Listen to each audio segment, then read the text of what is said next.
नमस्कार दोस्तों, मैं ललित पाल, आपका बिजनेस कोच।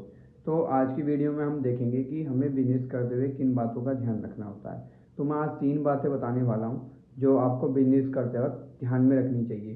पहला है डिवीज़न ऑफ वर्क। लाइक जो भी आप अपने जो नौकर है या एम्प्लॉयज़ हैं उनको कोई काम सौंप रहे हो तो वो एक ही एम्प्लॉय को एक ही काम सौंपना चाहिए। इससे क्या होगा, वो एक काम को बार बार करेगा तो उसकी क्या होगी, एफिशिएंसी बढ़ेगी। एफिशिएंसी बोले तो एक तरह से उसकी जो नुकसान होने के चांस है वो कम हो जाते हैं, क्योंकि वो एक काम बार बार करके वो परफेक्ट हो जाएगा उस काम में, तो गलती करने के चांस उसके साथ कम रहेंगे। तो आप बार बार, ऐसा नहीं है कि कभी आप पेमेंट लेने के लिए किसी एम्प्लॉय को भेज रहे हो, कभी आप उसी एम्प्लॉय को कह रहे हो आज तू मशीन पे बैठ जा, कभी आप उसी एम्प्लॉय को बोल रहे हो तू माल दे के आ जा।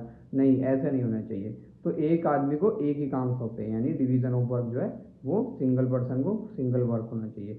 दूसरा आता है कि यूनिटी ऑफ डिवीज़न होना चाहिए। या लाइक इसमें क्या होता है कि जो हमारे जो एम्प्लॉयज़ होते हैं उसमें एक तरह से क्या, एक यूनिटी क्रिएट करो।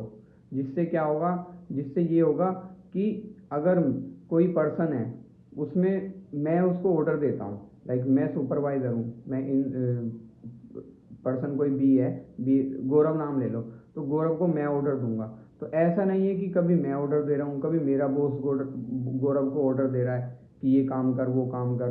तो ऐसा नहीं, एक पर्सन को एक ही आदमी ऑर्डर करे, यानी कि रेस्पॉन्सिबिलिटी जो है एक ही बंदा बताएगा कि तेरा आज ये काम है, तेरा ये काम है। ऐसा नहीं है कि कभी मैं बता रहा हूँ, कभी मेरा बॉस बता रहा है, कभी मेरे बॉस का बॉस उसको काम बता रहा है, तो वो कंफ्यूज हो जाएगा कि किसकी बात सुनूं। तो किसी का भी नहीं करेगा फिर वो ऑर्गेनाइजेशन से छोड़ के और भाग जाएगा। तो ये हमें ध्यान रखना है। और तीसरी बात है कि कोई भी हम एम्प्लॉयज़ को काम बता रहे हैं अपने बिजनेस में, तो उसको पूरा प्रोसेस बताओ कि ये होगा कैसे, इसका काम को करना कैसे, इसका तरीका क्या है। ऐसा नहीं है कि अपने हिसाब से कर ले, देख ले, ऐसे नहीं। क्योंकि इससे क्या होगा, आप एक प्रोसेस में नहीं चल पाओगे। जो बिजनेस का काम करने का तरीका, वो तरीके के हिसाब से नहीं चलोगे तो नुकसान होगा। तो अगर कोई काम है, पहले वो प्रोसेस ए से गुजरेगा, फिर बी से जाएगा, फिर सी में जाएगा, फिर जाके वो फाइनल जो है कंप्लीट होगा।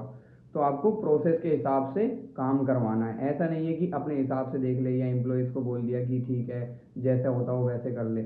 ऐसे क्या होता है, ऐसे आपका जो काम करने का तरीका है वो बिगड़ जाता है, जिससे हो सकता है काम में डिले हो जाए, देरी हो जाए। तो ये सारी चीज़ें हमें ध्यान में रखनी है। तो ऐसे ही more interesting business related shorts देखने के लिए हमारे चैनल से जुड़े रहें और हमारे चैनल को लाइक करें, सब्सक्राइब करें। Thank you.